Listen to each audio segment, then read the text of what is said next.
That's all right. I won't change anything. All right. So, well, it's lesson 10 of the Zero to Hero Portals training, session 2, I should say. And today we are bringing my friend Arpit. Arpit is the freshest MVP in the room. Congrats, Arpit. It's long overdue based on all the material that that you post. So we are very pleased with the recognition, and really we do really appreciate all you do for the community. The themes then for today and for next week is essentially based on ALM. How do we manage application lifecycle management when it comes to portals? A lot of us, myself included, rely on the XRM toolbox to move stuffing. Especially, I mean, a lot of the stuff I do or have done, I guess, in Q1 for 2021 was based on POCs. You know, companies wanted to try it out to see how it works. So I use the XRM toolbox. No point in setting up full ALM. But if you have a product that you are developing for your company or for your customers, and I would say if the lifespan of that project is in the semesters or year even, I think it makes sense for you to set up ALM. Even if it's shorter than that, if you know that there will be a second, third, and fourth phase, I would say, you know, go ahead and set up ALM. So without any further ado, Arpit, the floor is yours. See if you can share your screen, and let's get going. All right. First of all, thank you so much, everyone, for your wonderful wishes. Now, let me share my screen quickly.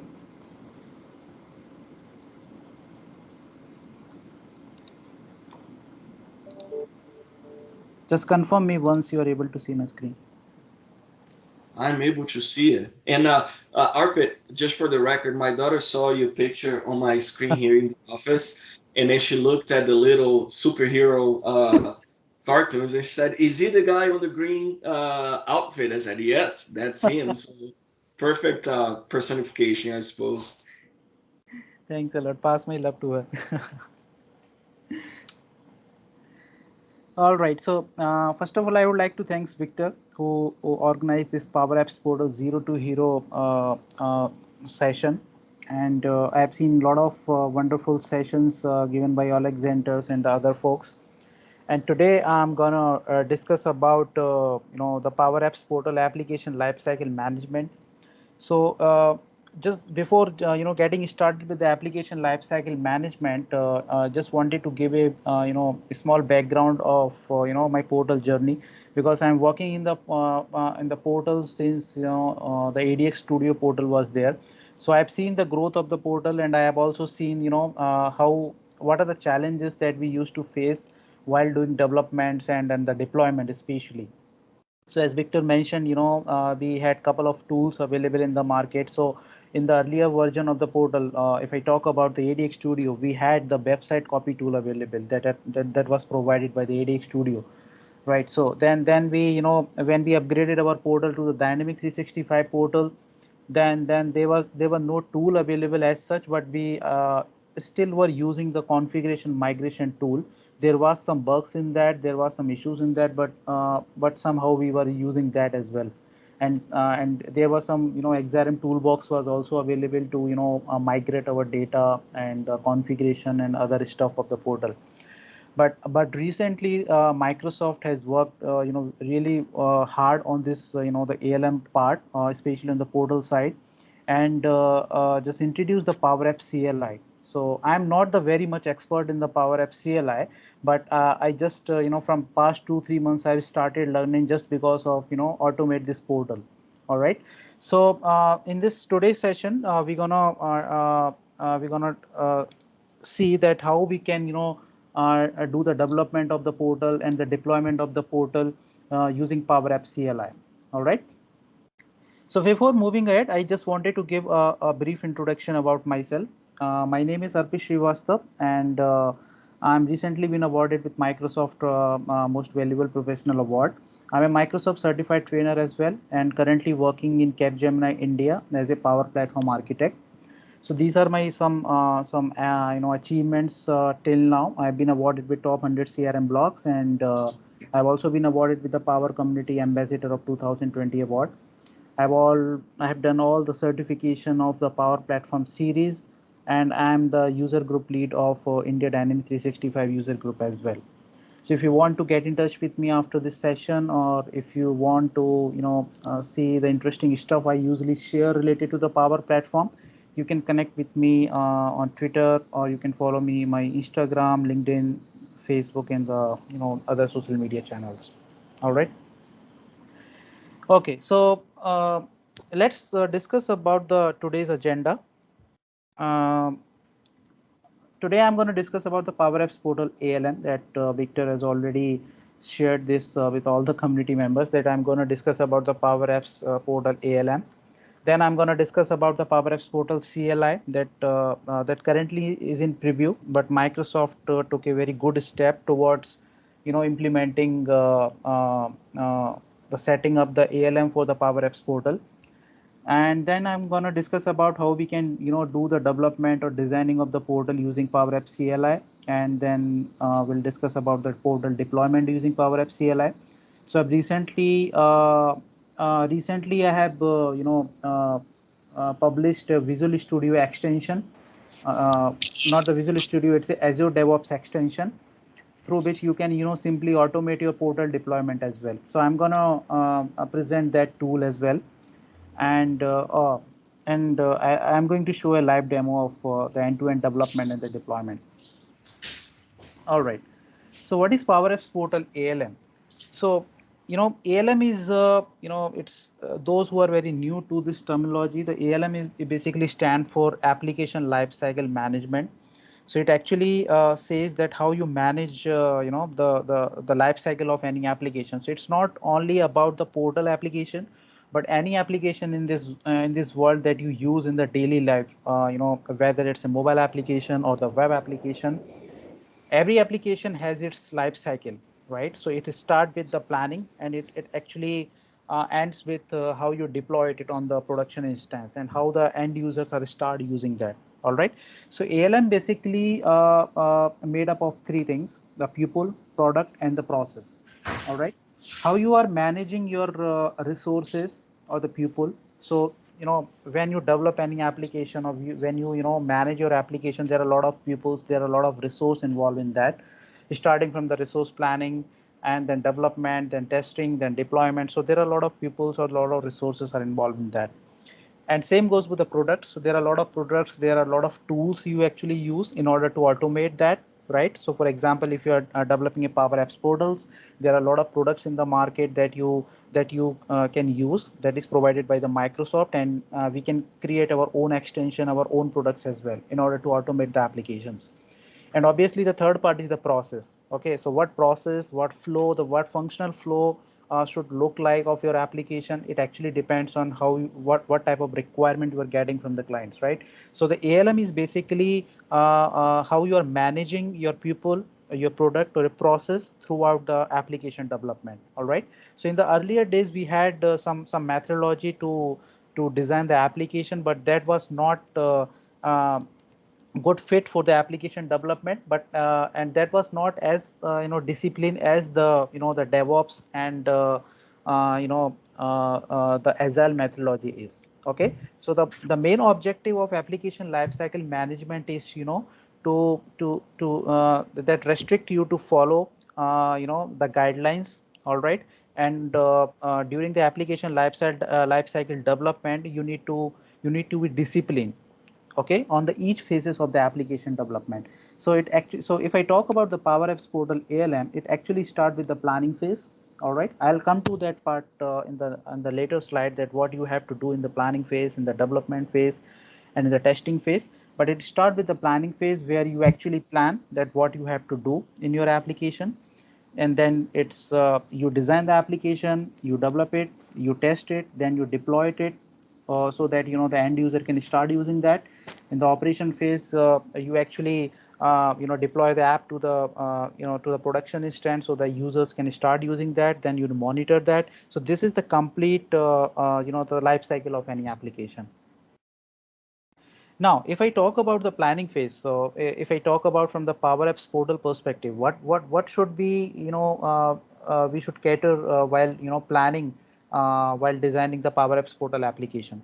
So the first thing is the requirement management. So that is one of the most crucial thing, that what how your application will look like, what functional flow will be there in an application, what should be the process you have to follow in the application. It all depends on the requirement you are getting from the clients, right? So this is one of the most important phase because your application is actually depends on what type of requirement you are getting from the client. The second is the environment setup. So it is also part of the planning phase. You have to decide that how many environments you have to use. So it actually depends on project to project. Some projects or some organization use the development UAT and the production instance. Some use the development ST, UAT, pre-prod and the prod instance. So it depends then how many environment you want to use. All right. So environment setup is also the part of PowerApps portal planning. Security and user access, it is also one of the most important things, because all the you don't want that all the users of your organization will have the access of PowerApps portal designing and the development, right? So you should have the proper security and the user access in place so that the only authorized user or the valid user can only access the portals. Licensing is also very important thing, since the licensing is one of the crucial part of the portal, but that is also should be in the part of consideration when you are planning your portal, because the portal licensing comes with the per login basis and per view per page view basis, and for some of the dynamic 365 users are actually covered in the PowerApps portal licensing as well. So they can use the Azure AD authentication without paying any extra for the PowerApps portal login, right? So you need to plan properly that what type of users you have to pay for and what kind of licensing you have to use for the PowerApps portal. Portal type, that is one of the most important thing you have to plan for it, because I have seen there are a lot of people on the community ask that I have mistakenly installed the customer portal, now I just want to remove it, I just want I just want to change it to the partner portal. So just plan it properly based on the requirement you are getting from the client, that you are selecting the right choice for your portal, because there are a lot of portals are there. You have the starter portal, customer portal, partner portal, community portals as well. So you have to precisely choose that which portal you have to go for. All right, because once you install the portal, there is no way to change the type of the portal.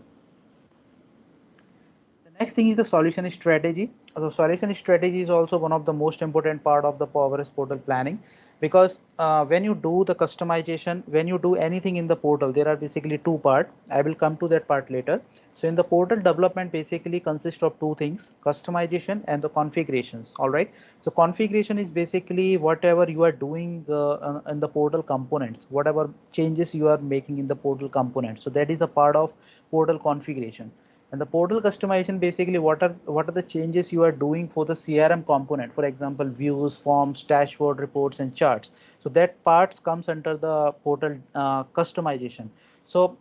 So you have to effectively choose the solution strategy. So sometimes when your CRM development, the portal development are going on simultaneously.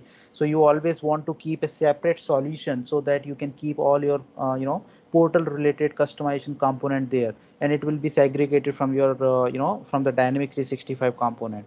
So this way you can simply plan your solution strategy.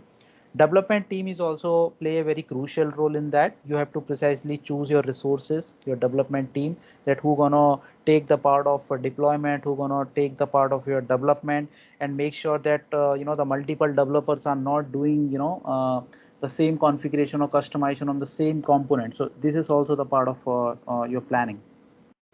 Source control, that how you want to store your portal source code or the configuration or the customizations, what repository you want to use.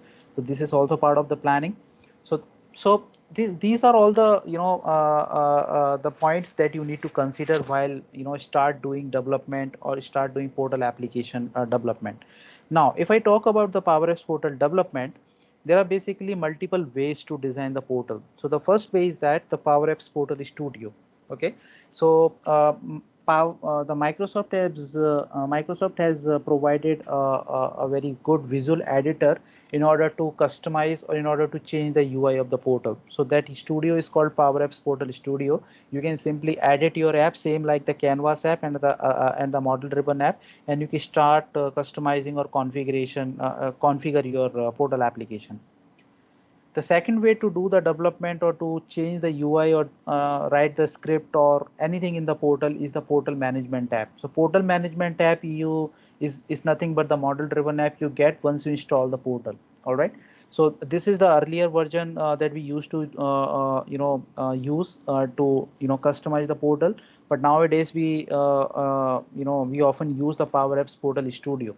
So if you ask me that which one is better among this PowerApps Portal Studio and the Portal Management app, so it actually depends, because PowerApps Portal Studio is quite immature right now. But I would say that Microsoft is enhancing and introducing a lot of new features and a lot of new capabilities in the PowerApps Portal Studio. So I think in the upcoming release we're gonna have the features in the PowerApps Portal Studio to directly edit the entity permissions, web roles, and embed the Power Virtual Agents as well. That was not earlier in the PowerApps Portal Studio, but these kind of features was there in the Portals Management tab. You can simply configure entity permissions, web roles.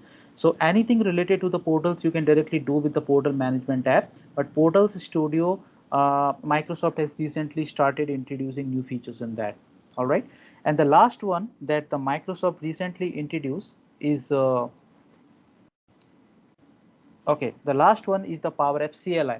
So that is the Microsoft has recently introduced. So PowerApps CLI is basically those who are the Visual Studio lover and they don't want to log in into the dynamic CRM or in the PowerApps Maker portal in order to customize the portal. They can directly open the Visual Studio, download the portal code, and they can start doing the customization. Right. So today in this session, I am going to use this PowerApps CLI because I've seen a lot of people are using the studios and the PowerApp management app, but this PowerApps CLI is quite new today. So I'm going to use the PowerApps CLI for portal deployment and the development. All right, and if I talk about the deployment of the portal, we used to have the configuration migration tool. So that configuration migration tool required a lot of some manual effort. So those who are already working in the configuration migration tool, they know that you have to create the schema file based on the data you want to get it from your source instance, right? And then you need to export the data in the zip file. Then you have to import it back to the target instance. So this whole process is basically a manual process. But nowadays we have the PowerApps CLI available. By using that, we can simply use the Azure DevOps, and using that we can automate our portal deployment.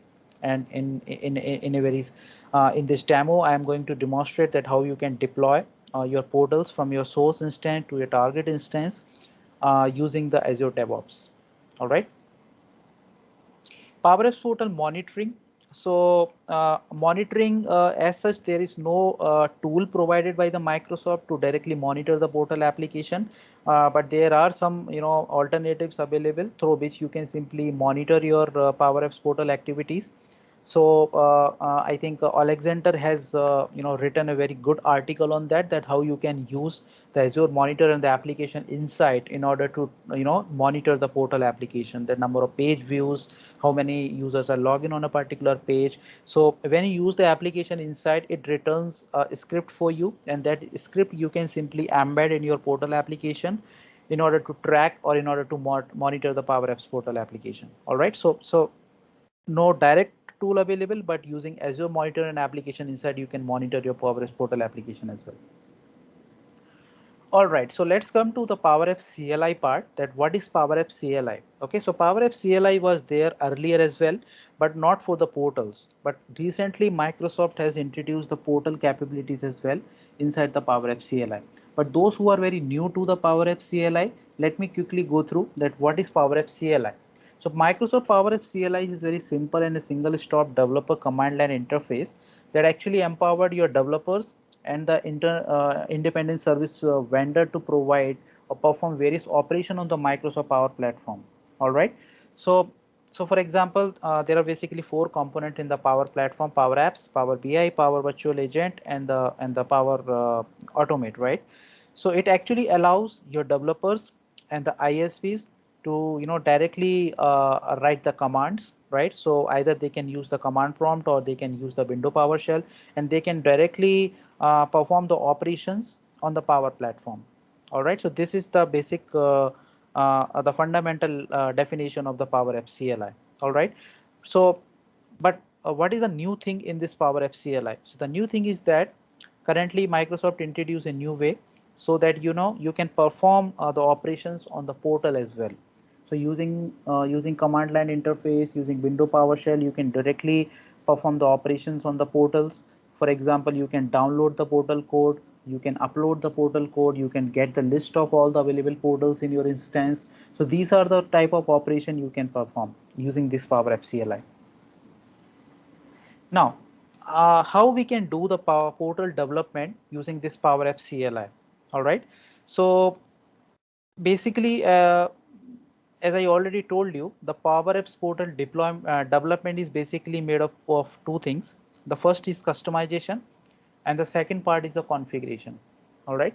So the customization is basically include that whatever changes you are doing in the dynamic 365 components in order to customize your portal. For example, you are creating a new table, you are making changes in the existing table, or you are adding any new columns, you are renaming the columns, or you are adding the forms in order to expose the form on the portals. If you're creating any new views, charts, dashboard, workflow. So if you're creating anything in the dynamic 365 components, then it is the part of portal customization. And the second is the portal configuration. So if you are making any changes in the portal components, for example, then the forms, advanced forms on the list or the web pages, permissions on the web roles, so that is part of the configurations. All right. So if anyone asks that if you have to do the development in the portal, so we have to do the customization and we have to do the configuration. So for the customization, I have to use the dynamic 365 obviously, and for the configuration, I have the multiple ways available. Okay, I can use the PowerApps Portal Studio, as I already told you in my earlier slide. You can use the portal management app, and now you can use the PowerApps CLI as well. But for the customization, you have only option available, that is dynamic 365. So you have to log in the application and you have to create the component. All right. So as I told you, in the customization, you need to have the dynamic 365, and for the configuration, you can use the Visual Studio Code. All right, PowerApps CLI, and there are other stuff as well. So recently, Microsoft introduced the Power Platform VS Code extension. All right, so this VS Code extension is basically allow you to directly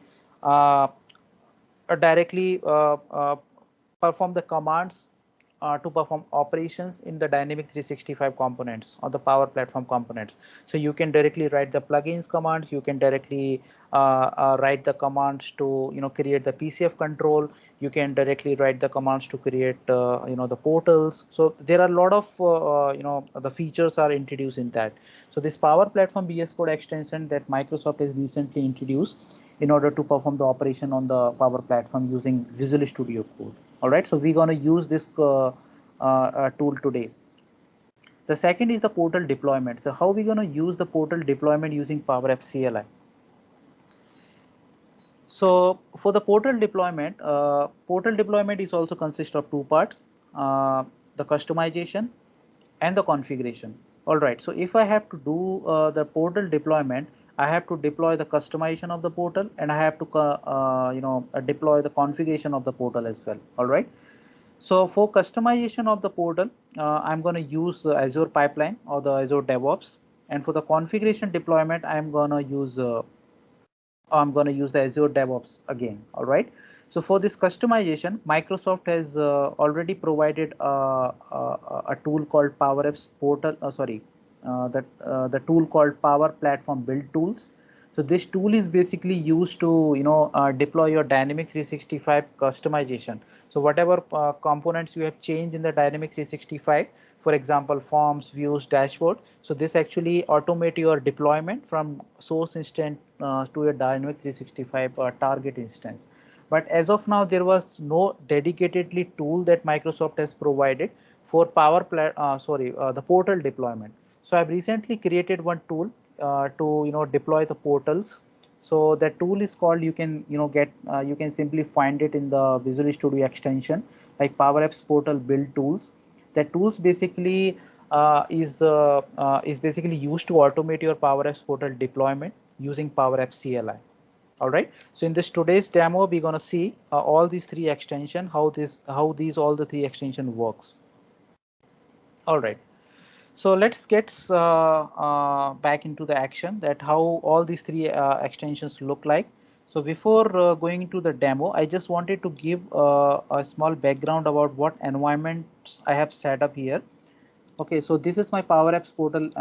This is the PowerApps platform environment I have. All right, so I have two environments.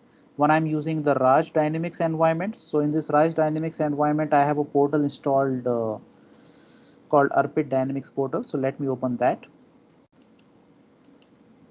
Okay, so I'm using this environment as a development instance. All right, so this is, I've just installed the starter portal. All right, and there is another environment I'm using, this Arpit environment, and in this environment as well, I have also installed the portal called Power Guide.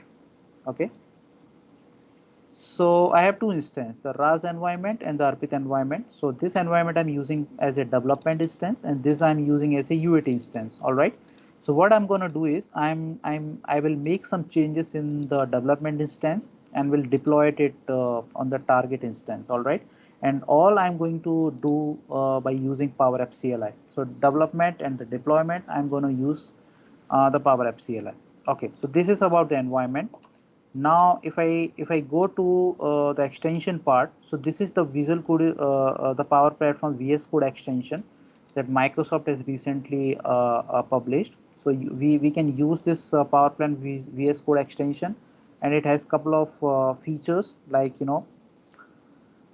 are a lot of things you can do it in the portals. You have a lot of commands over there. All right, you can perform the commands to create the PCF controls as well. So there are a lot of capabilities that actually this provide. All right, so we can use this. The second is the Power Platform build tools. So this is also provided by the Microsoft. So by using that, we can simply export the solution, import the solution. So there are a lot of tasks that Microsoft has provided as part of this tool. So we're going to use this tool as well. So this tool we're going to use to deploy the Dynamics 365 customization. So whatever changes we are doing in the Dynamics 365 component, we're going to use this tool. And the last one, that the tool that I have developed, the PowerApps Portal build tools. So this tool is basically used to deploy the portal configuration only. All right. So I have given all the step-by-step instruction that how to use that tool. So let's quickly have a look that how this tool works, all the extension and how all the tool works. So let's say I have a requirement. Here's my Visual Studio. Okay, so let's say I have a requirement. Let me go to the portal. Okay, so let's say my customer wants to do the two things on the portal. The first thing, my customer wants to change the title of this home page. All right, and the second part, my customer wants to change something on this profile page. All right, so maybe he wants to change or rename this field from email to email address and organization name to the company name. Okay, so the two things my customer wants to change on the portal, the first thing on the profile page and the second on this home page. Okay, so if so whatever changes I will do in order to incorporate my this profile page customization, I have to change the portal customization. Okay, so if I have to change or rename this email to email address or organization name to company name, I'll go to my Dynamics 365 instance. Okay, let me go to here.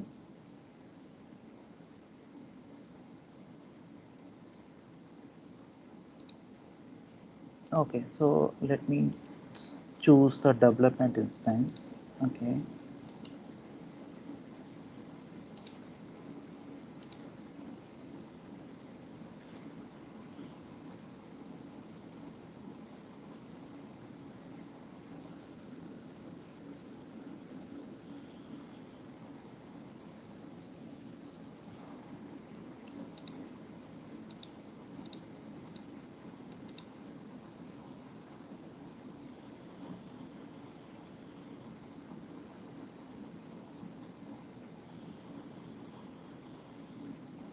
Okay, it's taking too much time. Let me pause it again.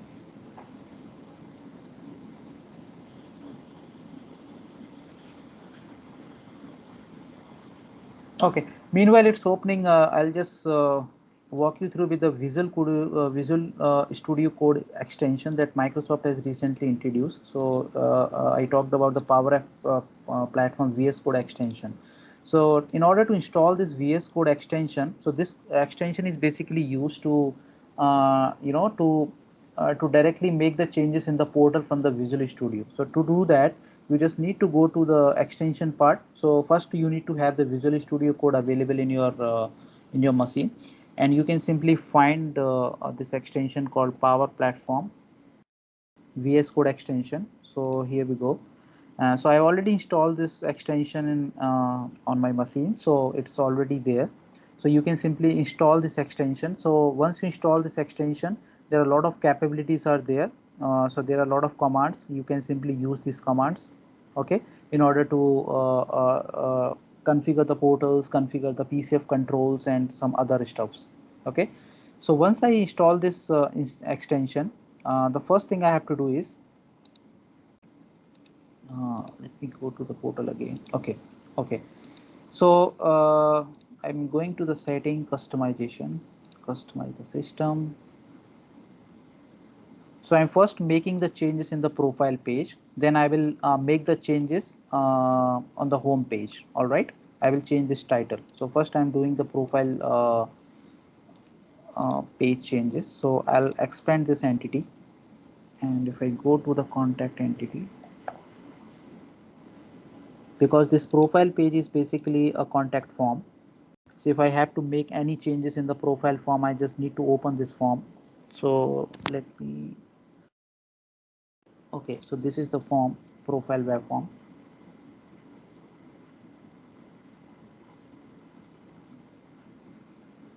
All right, so I'm just changing the, renaming this email to email address.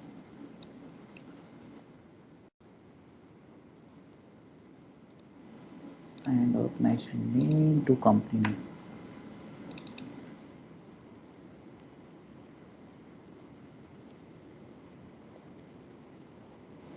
All right, so these two things I have changed on the portal. So it is the part of customization. All right.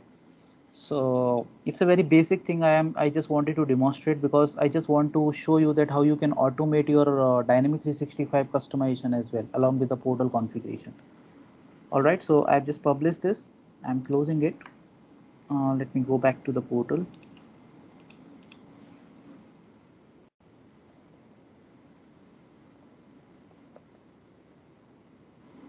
Okay, let me refresh it.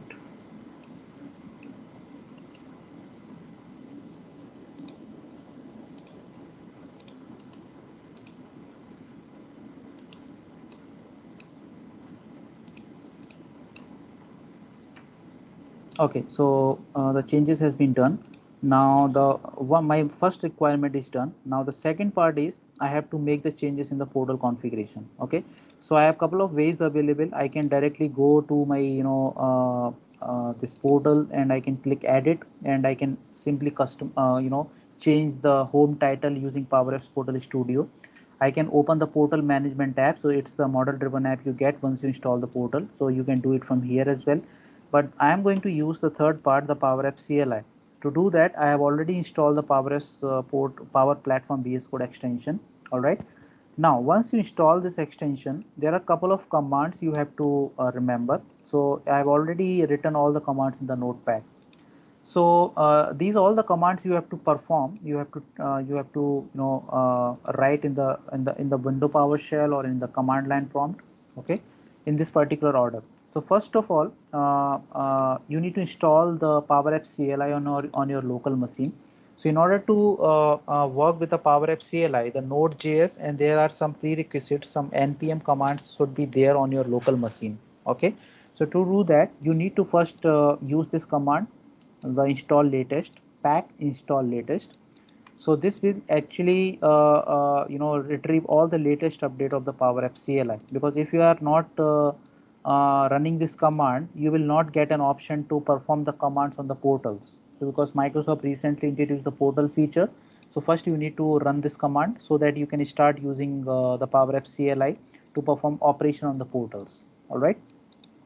The second command, so if you have to make any changes in the portal, obviously you need to make the connection with the organization, right? So this command is basically used to do the authentication. So where you need to provide the organization URL in which your source portal is installed, okay, and you want to customize your portal. Now, once you connect with your organization, there might be the possibility there are multiple portal are installed in that instance, right? So to display the list of portal installed in the Dynamics 365 instance, you can simply use this command. This will give the list of all the portal installed in your instance. Okay. Now, this is one of the most interesting command, like pack PA portals download. So this basically download all the portal configuration. So whatever the portal components are there, like web pages, your table list, your permissions, your web roles, site settings. So all the components of the portal, it will actually download to your local machine. So whatever path you are providing in the command line, it actually download your portal components on this particular location. Okay. Now what happen is once you download once Can you I download. interject? Can I interject here for a sec? If Yep. folks don't know what the ID is for their portals, how can sorry, how can they retrieve that ID? All right. So this ID you're talking about, right? Yeah. Yeah. So this is basically the unique ID of the portal application. Sorry, the portal that you have actually installed in your target instance. So for example, if I go to the portal, okay, let me open the portal.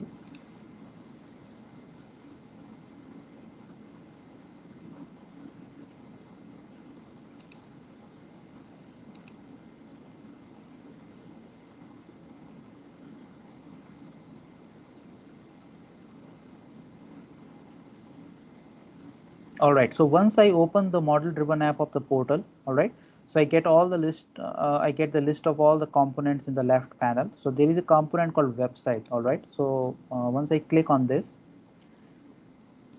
so this basically creates once I install the portal. So if I install the starter portals, I will get the I will get the record of the starter portal under the website component.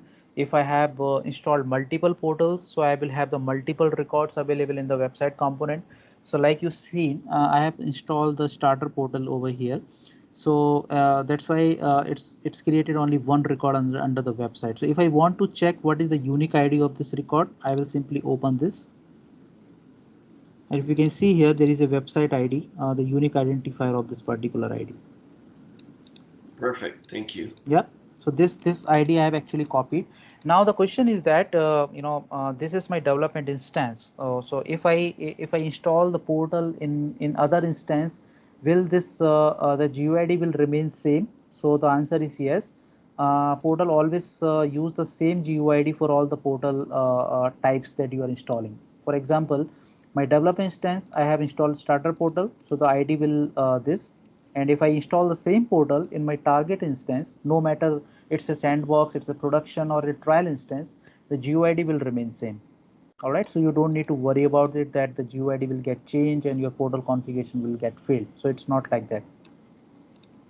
Perfect. Sorry to interject again. The only thing I want to mention is, and it's not really the scope of this presentation, but the path that RPit used here determines where these files are going to be downloaded. So if you are using Git or any other source control tool, it is beneficial to make the path to the directory where you're gonna be handling source control. So you do two things in one particular operation. You get all your files into a directory, and if this directory is bound to a Git repo, then you're good to go. Sorry, I promise I won't interrupt anymore. No. Thanks a lot for mentioning this. Because this path is basically right now I'm using my local path, local machine path. But if you have the clone of your Git repository or any of the source control, you can directly push your code to your cloning path as well. Okay, so this is the path. Thanks for mentioning this, Victor. All right, so once you download the portal content, the first time it actually download all the portal configuration. But for example, if you make any changes in the portal and you again want to download the latest data from the portal application, then it doesn't allow to do that, because it cannot create the same the data available on your local machine with the same website ID. Okay, to override the data, you just need to mention a property called override true. Okay, because if you try to run this command the second time, you will get failed. You will get the issue that the same portal configuration cannot be downloaded because the same website ID is already presented on your local machine. So it's like that. So you need to use the override true, so that if you make any changes in the portal, it will overwrite your the source code or the portal configuration on your local machine. Once you make the changes in the portal, the last thing you have to upload back the changes to the portal, right? So you can simply use that command. You just need to get the portal data from this particular path, or wherever you are actually storing the data of the portal on your local machine. You just need to give the path over here, and you can simply use this command pa portal upload. So this simply upload the portal data back to your the instance. All right, so I'm going to use all these commands in the Visual Studio Power Platform code extension that Microsoft has provided. All right, so what I'm going to do is I'm going to let me open a new instance of Visual Studio, run as an administrator. All right, so I open a new window of Visual Studio. So first you need to do is you just need to go to the terminal. Okay, click on new terminal, and you need to run this command. I will expect error because I've already installed this Node.js and everything on my machine. So it's showing me this Microsoft PowerApps CLI is already available with the version this. All right. So if you run this command on your local machine, it will install the Node.js and the latest the PowerApps CLI on your local machine. The second command is I'm going to use this. Okay, so it's actually going to authenticate my user and going to connect with the Dynamic 365. So whatever URL I'm providing.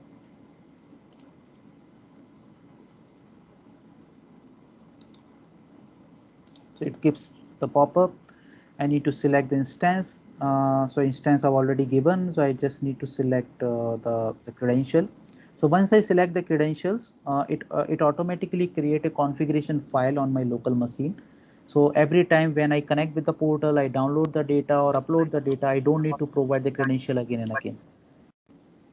All right. So if you can see here, as soon as I authenticated that, I got the message that I am successfully connected to this RAS environment. Now another thing is that I just want to get the list of all the portal installed in my instance. So as I already know, I have only starter portal available. So it gives me the list of portals with the GUID. So if you can see here, I got the website ID and I got the portal name as well. All right, so these are all the commands that I can simply use in the Visual Studio Code. Now the another command to download the portal configuration on the given folder location, I can simply copy this, paste it over here. So this is the command pack portal download, and this is the path where I just wanted to download that. Okay, so what I'm going to do is I'm just changing the location.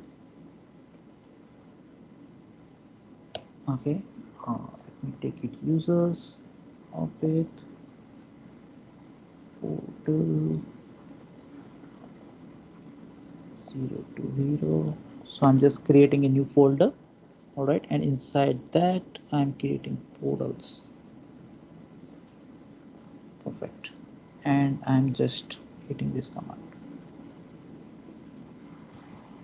Okay, so now you can see as soon as I hit the command, it connected with the my source instance and start downloading all the data that I provided in my the Dynamics 365 instance. The beauty of this Visual Studio VS Code extension and the PowerApps CLI is that if you are offline, then you are still working on the portal, right? So it's not like that you are working remotely if you don't have internet connection, but still you can download the portal code on your local machine. And if you are if you don't have internet connection, you can still configure do the changes in the portal configuration. All right, and you can see the changes as well. So in a short while I will show you that how you can quickly show the output of the portal configuration that you are making changes in the portal. So now you can see here all the entities of the portals has been downloaded on my on the location that I provided. So it's available over here. So if I go to the file explorer, all right, C drive, users, with. So here's the folder I got created, and inside this portal you can see there is a new folder got created called starter portal, and inside that you can see all the entities, all the portal components are available here. So what I'm gonna do is I'm simply go here, we'll go to the file, open folder, go back to that location again,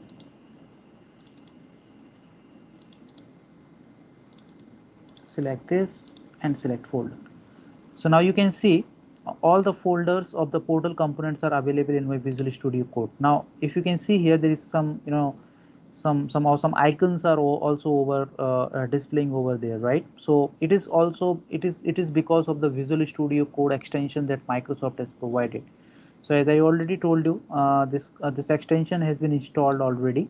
Okay, so once you install this extension, you will start seeing this all the icons of your portal component. Sometimes if you don't see these icons after the installation of the VS Code extension, what you can do is you can simply go to the file, go to the preference, and there is an option called file icon theme. Okay, so once you choose this, you have a command called PowerApps Portal Icons Visual Studio Code. So you just need to click this, so it will automatically refresh all the icons available for the portal components. All right, since I'm using the black theme, there is an eye icon option over here, so I can directly click here and can see the output of my Visual Studio Code. All right, so let's quickly check. For example, if I expand the web page, if I go to the home page, since I have the second requirement is to customize, to change the title of the home page. So I'll just expand this content page, open this copy HTML. Now you can see the complete HTML is available here. If I want to run it directly, so there is an option called PowerApps Portal Preview. If I run this, so you can see the output of the portal is directly available in the Visual Studio Code.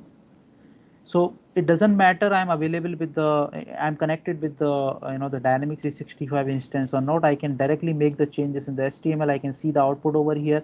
I don't need to go to the Dynamics 365. I don't need to run the portal instead.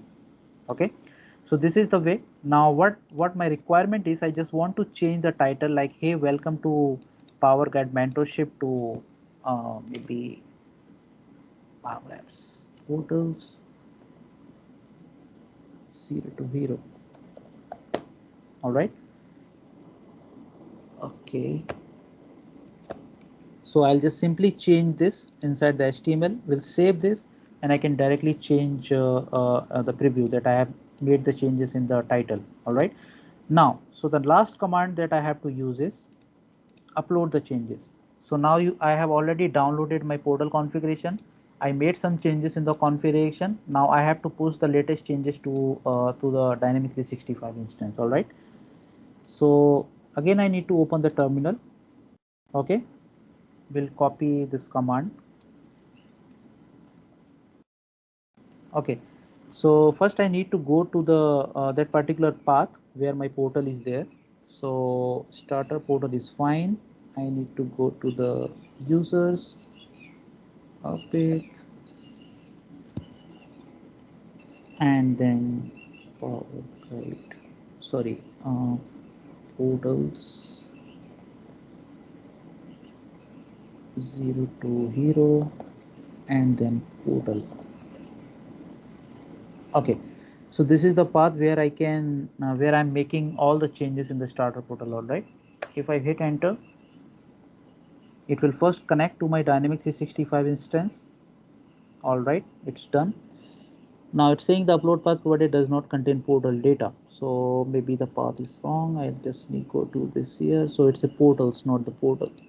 Okay, let me go back to here. It's portals. Let's try it again. Okay, so it's trying to connect with my Dynamic 365 source instance. Okay, so the interesting thing you have seen, it didn't upload the complete portal components. It only uploaded the changes that I have made from the Visual Studio Code.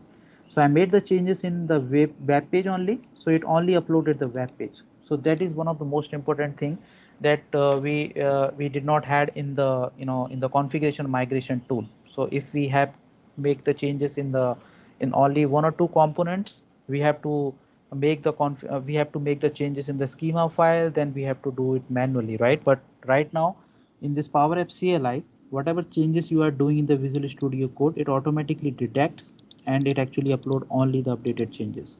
Okay, so this is the way. So I have uploaded the latest changes. Now if I go back to my portal, if I refresh this, all right, so on my source instance, so this I am using as a development instance. So the development instance, my all the two requirements has been fulfilled. The title has been changed and the profile has been changed. All right, now I have used this extension as well. Now I have to go to the Azure DevOps now in order to deploy these changes to my UAT instance. Now if I go to the Azure DevOps, I'm going to use two extension. So this I've already used. I'm going to use the Power Platform build tools, and I'm going to use this PowerApps Portal build tools. Okay. So to do this, to use this tool, PowerApp build tools, I need to create a solution in my Dynamic 365 instance. So let me go to the CRM. So here's my solution in my Dynamic 365 source instance. So I've already created a solution called Power Guide. If I open this, okay, so I've already added an entity called contact, and inside that contact I've already added only single component called profile web form, because I made the changes only in this particular form. So if you can see, I've added this particular form so that whatever changes I have done in the contact form, it will deploy it in the target instance. So I've added the profile web form in my solution. So the first thing is I have to deploy this solution, and the second thing is that whatever changes I have done in the portal, I have to deploy that as well. So let me go back to the Azure DevOps. So in the Azure DevOps, here's my repository that I'm using. So there are two folders, the Dynamic 365 solution, and there is a portal solution. So inside the Dynamic 365 solution, I'm just going to store the exported solution from the source instance. In the portal solution, I'm going to store all the portal configuration that I'm seeing in this Visual Studio Code. Okay, so this all the configuration I'm going to store in this particular folder. So let me go back in here. Let's check the pipeline. Okay, so if I go to the pipeline, so there are two pipelines I have created, portal CI pipeline and the Dynamic 365 CI pipeline. So if I open the D365 CI pipeline, if I go to edit,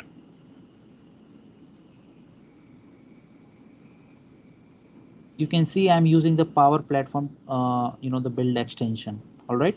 So if you don't have this this extension installed on your Azure pipeline, what you can do is you can simply click on this the shopping cart, okay, or you can go to this you can simply navigate to this particular URL and click on get it free. So once you click on get it free, it will take you to the Azure DevOps instance where you need to log in, and you just need to install it in your Azure DevOps instance. Okay. All right, so I have already installed this. So in the tool installer, it actually install all the prerequisite tools. Export solution, it actually export the solution. So the good part is that it actually allows to use the service principal. So service principal is, it actually support the MFA. You can directly use the username password as well for the demonstration or the testing purpose, but it doesn't support the multi-factor authentication. All right, so in order to use the multi-factor authentication, you can simply register your app in your Azure. So if you just wanted to see that, I can quickly show you if I have already posted on my blog, like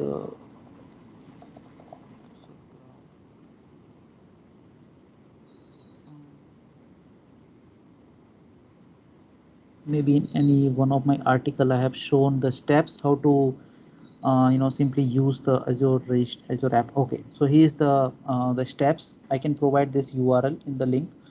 Okay, so Azure app registration, you have to go to the Azure portal, you need to register the app.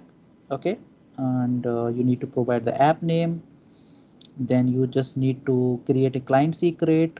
All right, once you create a client secret, and all right, so there are a couple of things you need to copy it from here: the application ID, okay, the secret key, and the tenant ID. So these three things you need to copy it, and then you need to create a user in the Dynamic 365 in order to connect with the Azure DevOps.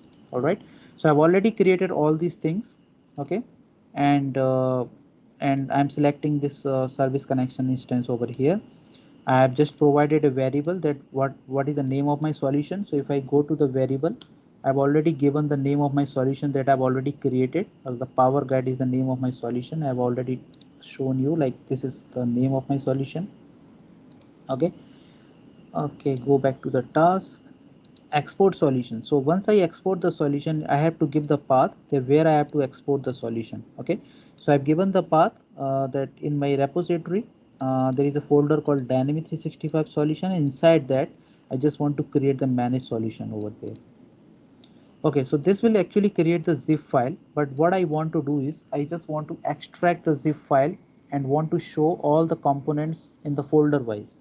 So I'm going to use the unpack solution, and inside the unpack solution I just need to provide the zip file folder that I've already provided in the previous step, and need to provide the unpack solution folder location as well, where I just want to extract all these folders. Okay, so I just want to store the unpack or the folders of Dynamic 365 components in my repository only. So I provided that part. So you can simply choose the path from here wherever you want to store it. So I'm just actually using this location. So I'm using this folder name.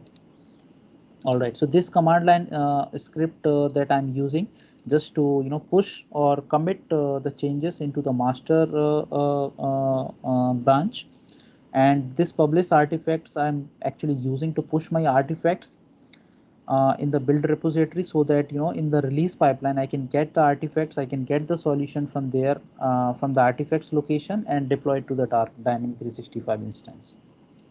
All right, so this is the pipeline of Dynamic 365 looks like. Now if I go to the portals pipeline, okay, so this is the extension that provided by Microsoft. Now the interesting part is the portal CI pipeline. So if I open this portal CI pipeline, I've also provided a portal tool installer. So if you have seen here, in order to run all these commands, right, in order to run all these commands, I have to first install the the Node.js, the npm, and all the prerequisite tools and services, right, in order to make all these commands works, right. So I've also used this portal tool installer that actually install all the prerequisite services, tools, and the softwares on the Azure DevOps virtual machine. Then I'm using the export portal configuration. In this export portal configuration, you need to provide your Dynamic 365 source instance, okay, your website ID, so that you can copy it from Dynamic 365. All right, You need to provide your application ID, client secret, and the tenant ID. So these information, these three information, you can get it from the Azure. Then finally, you need to provide the path where you want to export the data. So in the same way, once you make the connection and everything, you need to provide the path where you want to store the your downloaded data, right? So you can simply provide the location. So here is the location in the repository where I'm storing the data, portal solution, and it's portal source is my folder location. Now there are interesting fact that I've recently introduced in this extension is that I actually provided an option to deploy the selected configuration. So for example, if you have made the changes, if you have made the changes in the portal configuration, but you don't want that every time the site settings, the site markers, and the web templates, these kind of entities you don't want to deploy every time when you are doing the portal deployment. So you often, because there are some components that usually differs organization to organization. So for example, if I talk about the site settings, so the development instance site settings always differ from the your target instance site settings. So for example, if you are using Azure AD B2C configurations or any other configuration, then obviously your development instance configurations or the site setting will differ with the production or the UAT site settings, right? So you don't want always to deploy all the entities, especially the site setting, the site markers, and other entities. So in my first release, I didn't provide this option, but in my earlier release, I've actually provided this option like save export data selected. In the selected option, you need to provide all the entities, all the portal components that you want to exclude it from the deployment. So you just need to provide all the name of the entities in the comma separated forms, the web files, the web template, the site settings, all right. And in the output variable, there is a variable called portal.exclude tables. You just need to mention the reference name. What this output variable does is it actually pass this the list of all the excluded data list to the next step of the pipeline. All right. So if you have to pass the data from one step to the another step in the Azure pipeline, then you need to use the the output variables. All right. So I'm asking the user that what entities they want to exclude from the portal deployment. So if I want to pass this configuration to the another step, I'm just using this the reference name. Okay. Now the third step is commit code. Now once I export all the portal configuration, I just want to commit into my master repository or the master branch, so that the portal configuration that I've exported can push it to the repository. And the second last is the exclude table from the export. So this is the PowerShell command I'm actually using that actually delete the folders that I don't want to deploy into the target instance. Okay, so it actually takes the input from this export portal configuration. So whatever list you have provided over here, and it actually delete all the folders from the repository so that only the selected folders could get deployed on the target instance. And the final one is the publish artifacts. It actually push your the portal data.zip file or your portal configuration in the artifacts, so that you can utilize the same artifacts in the release pipeline in order to deploy the portal configuration in your target instance. Okay. So this is this tool you can simply get it by simply click on get it free and simply install it in your Azure DevOps instance. So this is all about the build pipeline. If I go to the release pipeline, again I have two pipeline, portal CD pipeline. If I edit it, it has simply two steps. The first is the portal tool installer, because if I have to install the portal, if I have to import the portal configuration, I have to use the upload command, right? So in order to upload that, again I have to use these commands: the install latest, the connection with the target instance. Okay, so for that I'm using the portal tool installer. And for portal configuration, again you need to provide the same configurations for the target instance. And in the portal data, you need to select the artifact location where you are exporting the portal data. So if you can see here, inside the portal data, I have the starter portal available. Okay. So this is the pipeline I'm using to deploy the portal configuration. And there is one more pipeline, a release pipeline for the dynamic 365 deployment. if I go here and edit that task, then I'm using the Power Platform build tools. So this is also using the same configuration. I'm using the service principal name, and I'm just taking the solution input file that I've stored in the artifacts and deploy it into the target instance. So I'm using the Power Guide UAT. So in the UAT, I have given all the credentials of the UAT instance. All right. So let's run this pipeline and see that how does it work. Okay. First, I am just running this D365 CI pipeline. So once I run this pipeline, so the Power Guide solution should get exported from this instance and import to the RPed Dynamics environments. Okay, so let's check.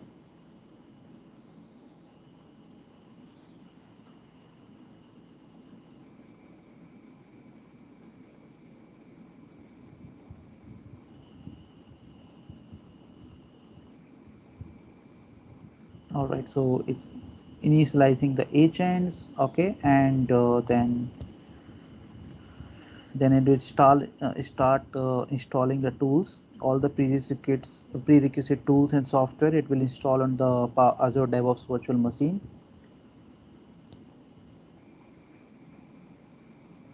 So this Power Platform tool installer is same like this pack install latest, because if you don't have the latest tools or the software installed on your local machine or your Azure DevOps machine, then you will not be able to run the other commands. Okay, so here it is. So this tool installer is being done.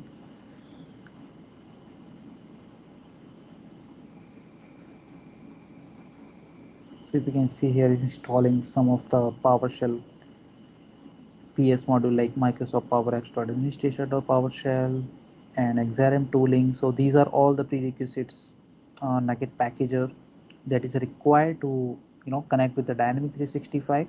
So if you usually use the C# code, or if you write any plugins and all, you need to use this Microsoft XRM tooling, the Nugget packager, in order to connect with the Dynamic 365. So this task is actually doing for you.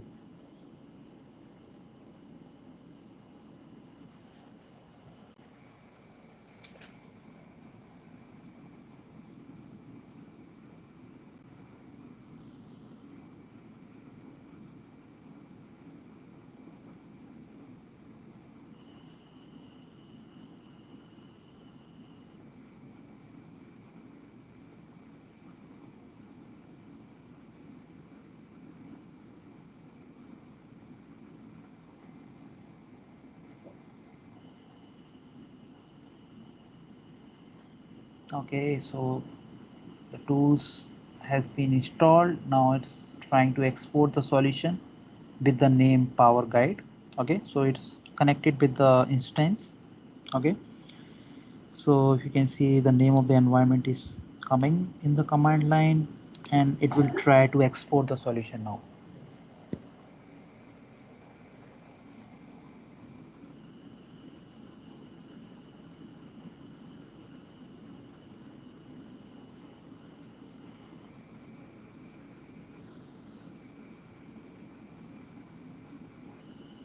Okay, so the solution has been exported. Now it's trying to extract the solution. So unpacking is also done. So unpacking is basically the step, because once you export the solution, it gives you the zip file, right? In the zip file, you have the solution.xml, customization.xml files.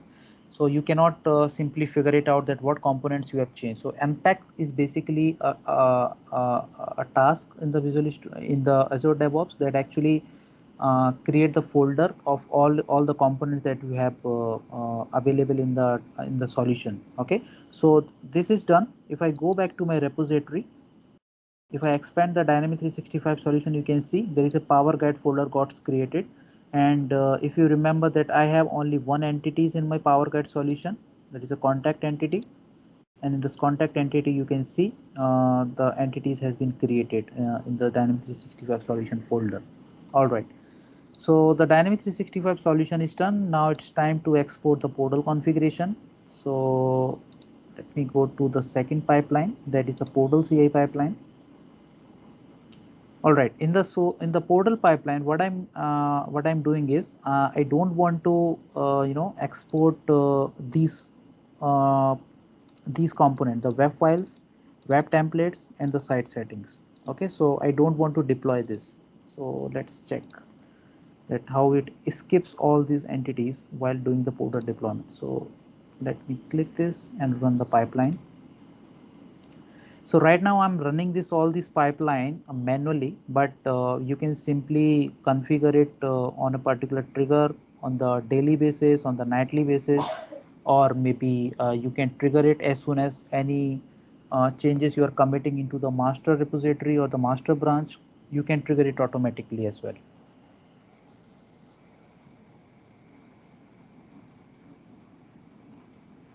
This is beautiful. I really like how you make it really simple. Actually, to be very honest, Victor, I'm not a PowerShell script guy because I never used a PowerShell script in my life. From last 2-3 weeks, I'm actually started learning this PowerShell commands, and there are a lot of interesting stuff I've actually learned in order to design this PowerApps Portal build tools. Even to write this content inside this, I learned a new language called MD file language. I didn't hear about this language before. So there are a lot of things I have learned in last 2-3 weeks in order to design these tools. Through zero to hero in no time. Now this is incredible. So we are pretty much a little bit past time. I think we're gonna save the rest for next week. I want to check if there are questions in the list. I don't see any hands up, but if you do, mark your hand up if you have questions. I do have one question, Arpit, and it has to do with files. We know that portals store files as blob content in CDS or Dataverse, right? Yep. If you can you go back to the download of files that you have on your machine and then maybe expand the files, the web files folder for us to have a look? All right. So yeah, it does download the whole file, Yep. which is good. The real file is downloaded here. It's not a blob that we would need to change. The reason why I was going down that path is because I've been experimenting React frameworks with portals, and the problem I had was, okay, I was trying to marry the evergreen template for React. I'm not sure if you've seen it before, but it's got a load of files, maybe hundreds of files. So I was like, man, there's no way I'm gonna be sitting here, uploading file by file, or even writing a tool that does that. So it's good that the VS Code extension downloads it to you. I mean, the CLI tool downloads it to you. And theoretically, if we were to throw all the files here, and then of course we would have the work of creating the YAML file, we could technically upload basically a React template version of a website onto a PowerApps portals. Okay. Yes. One thing I just wanted, I am still don't know, like I'm still confused about it, but whether Microsoft is gonna plan to do that as well, because in the web files we have the option to upload the data in the nodes and in the Azure Blob storage as well, right? Mm-hmm. So right now we got all the files available on a local machine that we have uploaded on the node attachment as part of web file creation. But if we are uploading the files in the Azure Blob storage, whether these files also got downloaded on our local machine, that we still need to check. Yeah, looks like a good article to write. Yes. All right, let's see. Are there any hands or any questions? David, you look like you have actually I have a question. I've been experimenting with the the Visual Studio Code extension. And one problem I had is the portal we're working on. I'm not the only one working on it. So is there? And I was working on a file, and I re-upload everything, but what happened is I end up messing up something that the other developer had done. So I was wondering if if there's a way that, let's say I'm just changing a JavaScript file, if I can just send a command just to upload this particular file and not the whole portal that was downloaded on my folder. Like you would do it with the XRM Toolbox tool, like you can just upload one single file at a time. For upload it is possible, because as I demo, shown in the demonstration, that it only upload the change the updated file in your source instance. So for example, if I made the changes in the web page home web page, so I made the changes in the home page, and when I ran the command to upload the changes, so it only uploaded the web pages, not the whole portal components. But what if somebody else change another file, and will it compare my file on the file on my that is the things we need to that is the thing we need to take care of it, right? So before so that is a part of the communication as well, so in the team development. So for example, first thing, we need to make sure that the multiple developers are not working on the same file or the same script or the same page. And the second thing is that for example, you and me are working on this working on the portal. So before I'm starting my day, I need to make sure that I need to get the the latest data or the configuration on my source from the portal source instance on my local machine, and I need to communicate with my colleague that they are not making changes in the same file that I'm doing. So every time you have to start making changes on the portal, you need to get the updated or the latest configuration from your instance. Yeah, it's a catch though, because if the practice is that people pull changes from source control, then you'd have less problem, right? Yep. If you do a git pull before you start. But if folks are pulling the whole website onto the repo every time they start the day, then you're gonna have trouble, right? Yep. Because you're getting latest, if you will, from Dataverse instead of what's being worked on in the repo. Exactly. Yeah. So you can. But still, it's great to see where it's going. It's much better than it used to be. So we're getting there, but there's some glitches that can. Yeah, I'd say though, for dev environments, it would be safest for one dev or whomever manages it to configure the environment, get the files down, and then promote a culture where people are making changes they committed to get, and even if it doesn't go to master, to a branch where you and your team can pull from constantly. Because again, the problem lies on pushing changes to the portal. Now the portal is out of pair with the local repo, and then somebody says, oh my goodness, the local repo is really behind, let's pull everything from portal. But then you have David here working on a file that it's gonna be gone, right? So I think it's hard management, but it's hard to manage. I'm supposed, but if Git becomes the source of truth, and there is always the synchronization back to Dataverse, I think the problem is reduced. I would think.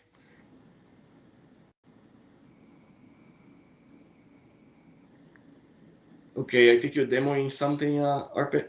Yeah, all right. So the portal configuration has been exported successfully. So if I go to the repos, so Dynamic 365 solution I've already demonstrated, it exported and extracted the solution. And if I go to the portal solution, I've created two folders. In the deployment folder, you can see the file that I've excluded is not present. So if you can see here, the site setting is not there, a web template is not there. So whatever file I've excluded, it's not part of the deployment. And the portal source folder, I've got all the folders. So before deleting the file, I'm just taking the the complete source backup. And if you go to the release pipeline, so it already exported imported the solution in my target instance. So if I go to the import portal configuration, you can see there there is an upload being happened, but there is no site setting is there in the list, or there is no web template is there in the list. So if I go back to my portal target instance, so here is the change, and if I go back to here and refresh it,